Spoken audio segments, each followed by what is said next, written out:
আনহার সাথে, মানে খাদিজা রাদিয়াল্লাহু তাআলা আনহার ইনভেস্টমেন্ট, আর উনি শ্রম দিতেন। তো উনি সিরিয়াতে গিয়েছেন পণ্য নিয়ে, মালামাল নিয়ে। ওনার ব্যবসা বাণিজ্যের ধরন কেমন এটা দেখবার জন্য খাদিজা রাদিয়াল্লাহু তাআলা আনহা ওনার এক বান্ধবীকে পাঠিয়েছিলেন ওই ক্যারাভ্যানে, ওই কাফেলায়। নাম ছিল মাইসারা। কি নাম? মাইসারা। তো মাইসারাকে বলেছে, মাইসারা তুমি দেখবা যে টাকা পয়সা আবার উল্টাপাল্টা করে কিনা, ঠিকঠাক মতো ব্যবসা করে কিনা, আমার huge investment, on behalf of me তুমি এই ক্যারাভানে থাকবে আর দেখবে যে মোহাম্মদ ঠিকঠাক বিজনেসটা করে কিনা। আল্লাহু আকবার। মাইসারা এই সফর শেষে এসে খাদিজা রাদিয়াল্লাহু তাআলা আনহার কাছে এমন পজিটিভ রিভিউ দিয়েছে, এই রিভিউ শুনেই খাদিজা রাদিয়াল্লাহু তাআলা আনহা বিষ্ণু ইসা ইসলামকে বিয়ে করার জন্য রাজি হয়ে গেছেন। আলহামদুলিল্লাহ। মাইসারা এসে রিভিউ দিতে লাগলো যে মোহাম্মদ সে সবার চেয়ে আলাদা সাল্লাল্লাহু আলাইহি ওয়াসাল্লাম। তার ওঠা বসা, তার চলন বলন, তার কথন, তার ডিলিংস, তার লেনদেন সব আলাদা, অসাধারণ তিনি। আল্লাহু আকবার, তিনি অসাধারণ। তাহলে মাইসারার রিভিউ শুনে আল্লাহু আকবার খাদিজা রাদিয়াল্লাহু তাআলা আনহা তিনি অবাক হয়ে গেলেন এবং তিনি বিয়ের প্রস্তাব পাঠালেন। রাসূল সাল্লাল্লাহু আলাইহি ওয়াসাল্লামের এই আমানতদারিতায় মুগ্ধ হয়ে কি করলেন?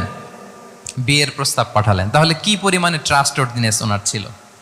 এবং মজার ব্যাপার, আরো মজার ব্যাপার হচ্ছে, মক্কার কুরাইশরা, মক্কার লোকেরা রাসূল সাল্লাল্লাহু আলাইহি ওয়াসাল্লামের কাছে এসে আমানতের সম্পদ গচ্ছিত রাখতো। আবু জাহেলের কাছে রাখতো না, উতবা, শাইবা, ওয়ালিদ ইবনে মুগিরা কারো কাছে রাখতো না। খেয়াল করে দেখেন, দল করে আবু জাহেলের, দল করে কার? কিন্তু আমানত রাখে কার বাসায়? কি অবাক করা কাণ্ড না?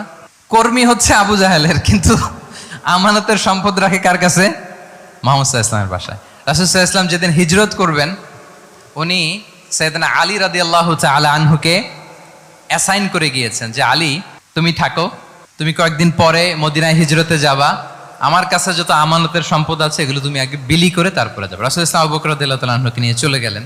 আলী রাদিয়াল্লাহু তাআলা আনহুর টানা 3 দিন লেগেছে যে ডেপোজিটগুলো রাসূল সাল্লাল্লাহু আলাইহি ওয়াসাল্লামের কাছে ছিল, আমানতের যেই জিনিসগুলো ছিল এগুলো বন্টন করতে সাইয়েদনা আলী রাদিয়াল্লাহু তাআলা আনহু 3 দিন সময় নিয়েছেন। 3 দিন। এত পরিমাণ আমানতের সম্পদ রাসূল সাল্লাল্লাহু আলাইহি ওয়াসাল্লামের কাছে ছিল। আল্লাহু আকবার। তাহলে এই আমানতদারিতা, সততা, অনেস্টি, ট্রাস্টওয়ার্দিনেস এটা অনেক জরুরি নেতৃত্বের জন্য।